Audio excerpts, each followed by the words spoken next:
Greetings, fellow moviegoers, and welcome to Movie Central, the place to talk about movies, TV shows based on movies, toys based on movies, games based on movies, and rides based on movies.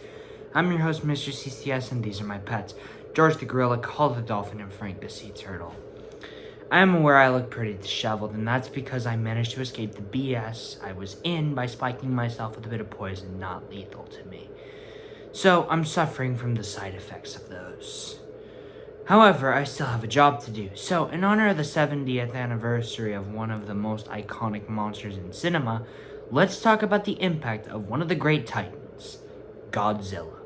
The legacy of Godzilla is one that cannot be understated.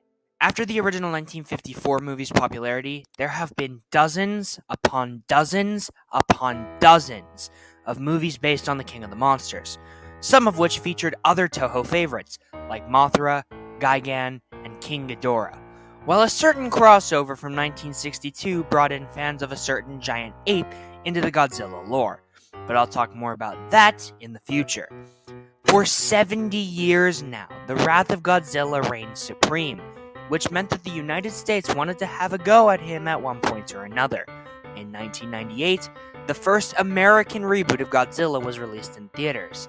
It was panned by critics and flopped at the box office, with hardcore Godzilla fans dubbing it simply Zilla.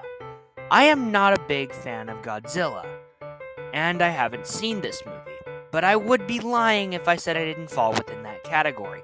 I call this movie Zilla all the time, and that's because this giant iguana isn't Godzilla to me. Godzilla is as seen here. With that, the US didn't have another movie with Godzilla in it for 16 years.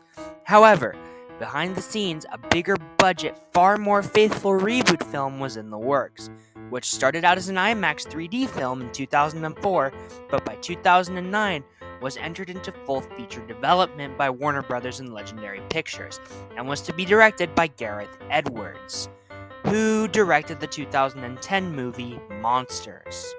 The movie was released in the summer movie season of 2014, just in time for the 70th anniversary of Godzilla, and received good reviews, yet some criticisms involving the script. However, the movie was a box office hit, and kick-started a big-budget movie franchise called the Monsterverse, all of which will be covered later during the season. However, it's been 10 years, and I wonder how well this film has held up. Well, let's find out today. This is the 2014 reboot of Godzilla.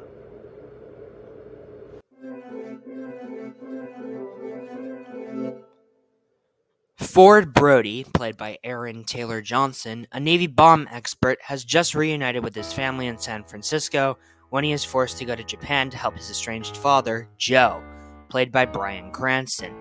Soon, both men are swept up in an escalating crisis when Godzilla, King of the Monsters, arises from the sea to combat the malevolent adversaries that threaten the survival of humanity called the Mutos. The creatures leave colossal destruction in their wake as they make their way toward their final battleground, San Francisco. Okay, for the second attempt at an American reboot of Godzilla, I have to say that this movie actually works quite well. Now, I enjoyed the original Godzilla from 1954 quite a bit, as you saw. And I'd say that this comes close to the quality of that original movie, at least in my eyes. I enjoyed it, and I find it a very well-made film. Does it have some problems? Yes. Yes, it does.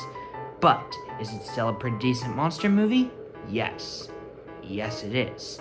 So, let's do some breaking down to truly talk about this movie, and see if, after 10 years, it works. Right off the bat, I like the relationship between Ford and his wife, Elle. You can see the conviction and the weight resting on the man's shoulders, and to have a supportive wife must keep him down to earth. This is a man whose mother died, has a rough relationship with his father, and is constantly on the battlefield fighting for his country, and has probably seen some very effed up things. Yet, he still clearly puts all the effort into keeping his family safe. Same thing goes for Elle, who's a nurse and works hard to keep people alive. Look, I know I'm looking very, very, very deep into this, but Aaron Taylor Johnson and Elizabeth Olsen have really great chemistry in this, and I really bought their relationship. It was adorable. Yes, that doesn't hide the fact that they played Quicksilver and Scarlet Witch in the Marvel Cinematic Universe, who are brother and sister. But actors can have multiple roles, which is the reason why I don't get bothered by the relationship between these two. Of course, we can't mention the Brody family without bringing up Joe Brody, played by Bryan Cranston. He is a hardworking scientist that suffered a major loss one day at work and has kind of lost touch with his son. And he finally gets a chance to reconcile with Ford, which was great. Until they cut the plotline short. Yeah, that wasn't really cool of the movie. It would have made better sense if these two built their relationship again, with Joe dying at the end. That would have been far more tragic and way more interesting. But since they rushed his death, I felt nothing. Absolutely nothing.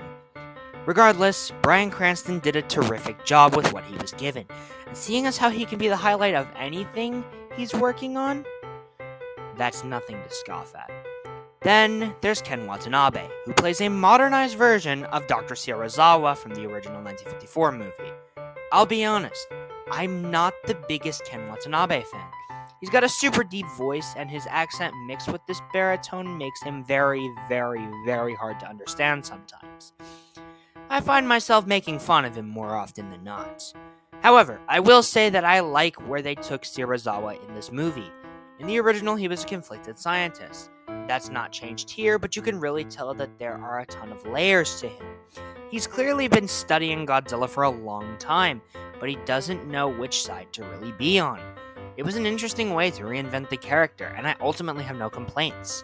Alright, let's talk about the character you've all been waiting for. Godzilla himself. So, despite being the title character, the big guy's only in the movie for about 11 minutes. Many people get upset about this, and I don't blame them. Most of the time he's on screen, there isn't much he does. However, I will say there are a ton of shining moments when it comes to the beast, especially in the climax. Also, the feeling that the Titan is on his way fills you with a ton of butterflies. Overall, Godzilla wouldn't become a great character until later in the franchise, but overall, he's pretty decent in this first entry. I just wish we saw more of him. I think one of the reasons why we didn't see so much of him was because of the effects being used on these new monsters called the Mutos. Look, these things were a great idea on paper, but in execution, they're kinda quite boring and lackluster, and don't hold a candle to, say, King Ghidorah, Gamera, or Gigan. I don't know, I have nothing else to say. I do applaud the movie for doing something new, but at the same time, it didn't really work. Okay, that's all I have to say about the characters. Let's talk about the effects. Honestly, they look pretty great. Godzilla's design is fantastic. He looks very faithful to the original 1954 design, but he also has a lot of originality to him. He looks menacing and intimidating, and that's what he should be. I have to applaud WB and Legendary for doing this, especially because the last American Godzilla redesign was so awful. The Mutos look great and fully realized as well, and that's all I have to say about them. Now, these effects are not as good looking as the effects in a movie that came out the same summer, Dawn of the Planet of the Apes, but at the same time, it's still a really good looking movie that killed it in regards to the effects. As far as the music is concerned, I don't remember it that much. It was composed by Alexandre Desplat, who has done really great work in the past, but there isn't much else to say because it isn't super memorable to me. If I rewatch the movie several times, maybe it will be, but for now, I don't have much to say about it. Finally, we have the tone and action. This movie has a great tone. It's very grim and serious with moments of lightness sprinkled in. This is a movie that, despite its concept, takes the situation seriously, and that's what needed to be the case.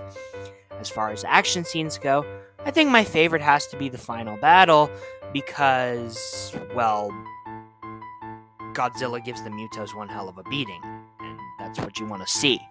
But the chase scene in Oahu is also pretty good. So, overall, I like the 2014 Godzilla. Sure, it's a little messy and has some missed opportunities, but I enjoy what it was trying to do. I would watch it again if I wanted to be more acquainted with it. For now, however, I just think it's a good and fresh take on the franchise, which is why I'm giving it a solid 8 out of 10. Well, that's it for this review. With one 2014 reboot out of the way, I have another one to look at next week. Not gonna lie, I'm terrified to see how that one turns out.